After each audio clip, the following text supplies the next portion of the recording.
ខ្ញុំបាទសូមបញ្ជាក់ជូនបងប្អូនឲ្យបានជ្រាបពីស្ថានភាពនៅក្រុងប៉ោយប៉ែតគិតត្រឹមម៉ោង 1:40 នាទីថ្ងៃទី 21 ខែធ្នូឆ្នាំ 2025 នេះមុននេះបន្តិចអ្នកក្រុងប៉ោយប៉ែតពិតជាបានឮសូរសំឡេងគ្រាប់ខ្លោង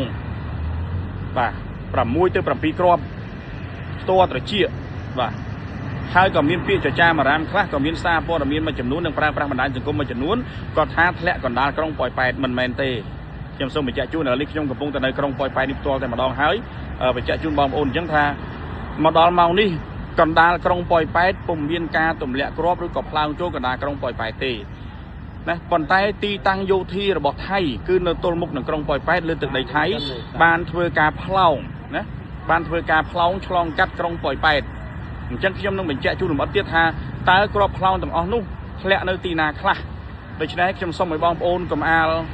ទទួលយកនៅព័ត៌មានមិនច្បាស់ការមួយចំនួនឬក៏គ្រាន់តែឮណាហើយយើងខ្ញុំនៅក្រុមការងារបានធ្វើឲ្យល្អអន់ហើយយើងក្នុងនេះជម្រាបជូនបងប្អូនទាំងអស់គ្នាវិញថាតើក្រុមធ្លាក់នៅទីណាប៉ុន្តែសម្រាប់កណ្ដាលក្រុងប៉ោយប៉ែតឥឡូវនេះគឺអត់ទេគិតត្រឹមម៉ោង 1:40 នាទីនេះអត់មានទេសូមបងប្អូនមេត្តាជ្រាបទាំងអស់គ្នាបាទសូមអរគុណ